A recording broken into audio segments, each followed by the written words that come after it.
हमारे जो रिश्ता है अमेरिका से ये काफी महत्वपूर्ण है और इसमें सिर्फ ये जो ट्रेड की बातें हो रही है तो एक चीज है, लेकिन बहुत सारे विषय के ऊपर हमारे पास संपर्क है और ये संपर्क अभी भी चल रहे हैं कि ये बिल्कुल हम कभी भी सीरियसली नहीं ले सकेंगे। ये न्यूक्लियर ब्लैकमेल भारत कभी नहीं टॉलरेट करेंगे इस देश में। सर 25 को टॉक्स के लिए यूएस की टीम यहाँ आ रही है। देखिए, ये तो एक रूटीन नेगोशिएशन, एक राउंड के बाद अगले राउंड का डेट तो फिक्स हो जाता है। तो 25 अगस्त को ये लोग को आना था। अब तक इसमें कोई चेंज नहीं है। देखिए, हमारा तो आज ये 3 घंटे की मीटिंग हुई है।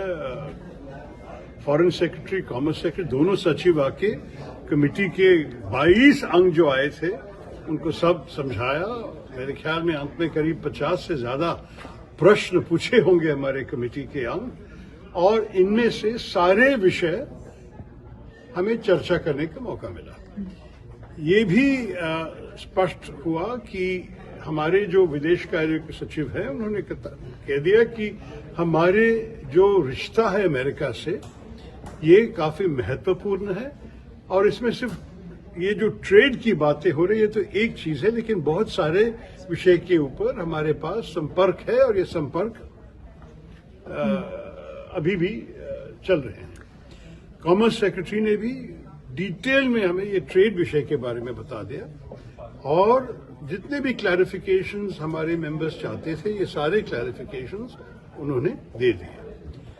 आप लोग तो मुझे पूछ रहे थे कि जनरल मुनीर का जो न्यूक्लियर सेबर रैटलिंग जो कहते हैं कि वो न्यूक्लियर तलवार हमारे तरफ दिखाए अमेरिका से, कि इसके बारे में भी चर्चा हुआ। मैं आपको कह सकता हूं कि इस विषय के ऊपर प्रश्न तो पूछा गया था और जवाब फॉरेन सेक्रेटरी साहब का था कि इस विषय पे हमारी मीटिंग की शुरुआत के समय एक स्टेटमेंट भी हमारे मिनिस्ट्री ने इश्यू की है कि ये बिल्कुल हम कभी भी सीरियसली नहीं ले सकेंगे।